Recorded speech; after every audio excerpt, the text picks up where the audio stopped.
Viemos aqui hoje para o lançamento da sua quarta obra, Democracia Típica e as Tragédias do Terceiro Mandato.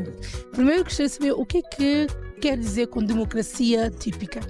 Bom, normalmente nós em português, uma coisa que não é usual, ou então uma coisa que está desvirtuado de forma habitual, costumamos atribuir essa coisa de forma atípica.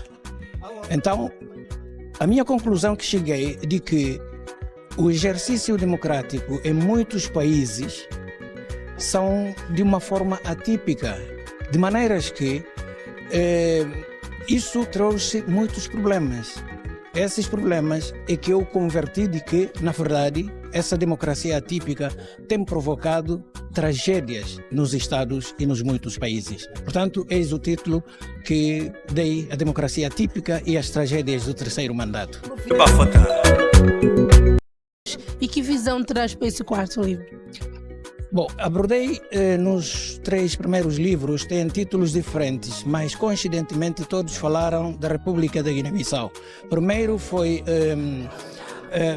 escrevi no primeiro livro, fiz um retrato, não é, dos 43 anos de independência do meu país, como é que formamos a Assembleia Nacional Popular, e depois seguidamente lembrei-me que no meu país, infelizmente, tivemos que atravessar uma guerra civil, que é 7 de junho.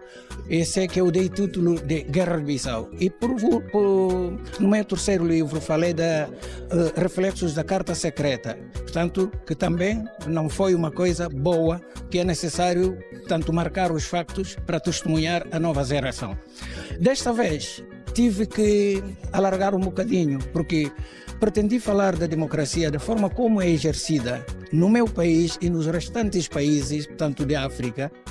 Então, portanto, nessa ordem de ideia, já não estou só no meu país, mas também estou a mexer com o continente africano da forma como os líderes pegam a democracia e abafam o poder. Que tópicos é que traz? Que reflexões é que acaba por trazer para esse quarto livro?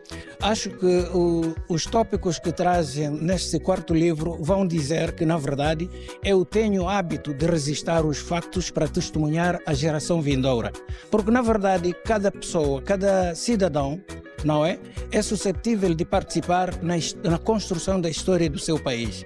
Mas para que isso aconteça, é preciso saber do que é que aconteceu e de como, quais são as causas, como aconteceram.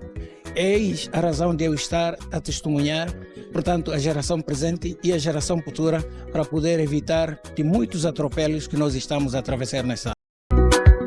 Podemos esperar um quinto livro? Com certeza. Eu, enquanto ainda tenho saúde e estou disponível, vou continuar a marcar, portanto, os passos e resistir os factos.